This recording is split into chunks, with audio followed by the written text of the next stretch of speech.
طالبان کے ڈر کی وجہ سے ہم ادھر پاکستان آ گئے، اپنے فیملی اپنا گھر بار چھوڑ کے آئی ہم ادھر۔ ملک بدری، غربت اور خوف کے سائے میں گزرتی زندگی میں ایک اور شام کی تیاری جاری ہے۔ ماہرہ ٹرانسجینڈر ہیں اور کچھ سال قبل کابل سے کوئٹہ منتقل ہوئیں اور اب واپسی ان کے بقول ممکن نہیں ہے۔ جب ادھر طالبان آئے نا تو ہمارا ادھر رہنا رہائش بالکل مشکل ہو گیا ہمارے لیے، ٹھیک ہے نا، کیونکہ وہ لوگ ہمیں نہیں مانتے کہ کیونکہ ہم ٹرانسجینڈر ہیں، وہ ہمیں جان سے مار دیتے، گولے مار دیتے، ٹھیک ہے نا، تو ہم افغانستان لے جا سکتے۔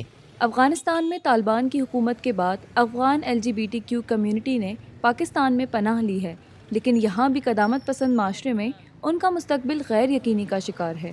ادھر کمانا بھی بہت مشکل ہے، اور ادھر کے معاشرے جو لوگ ہیں نا وہ ہمیں بہت تنگ کرتے ہیں، اور فنکشنز کے ذریعے سے، اور بہت مجبوری، جب ہم مجبور ہوتے ہیں کس طریقے سے ہم جینا کماتے۔ یہ افراد نہ تو کہیں رجسٹرڈ ہیں اور نہ ہی ان کے پاس کوئی قانونی دستاویز ہیں۔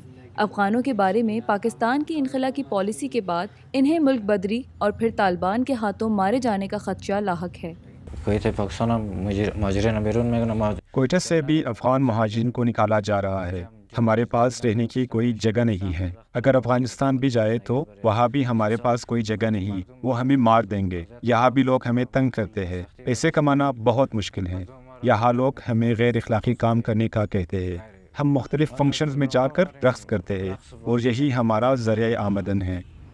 افغان LGBTQ کمیونٹی کے حقوق کے لیے کام کرنے والی نجی تنظیم کے مطابق پاکستان میں اس وقت 100 افراد ہیں جو کسی دوسرے ملک منتقل ہونے کے منتظر ہیں، جبکہ 200 سے زائد LGBTQ کمیونٹی سے تعلق رکھنے والے محفوظ ممالک میں منتقل ہو گئے ہیں۔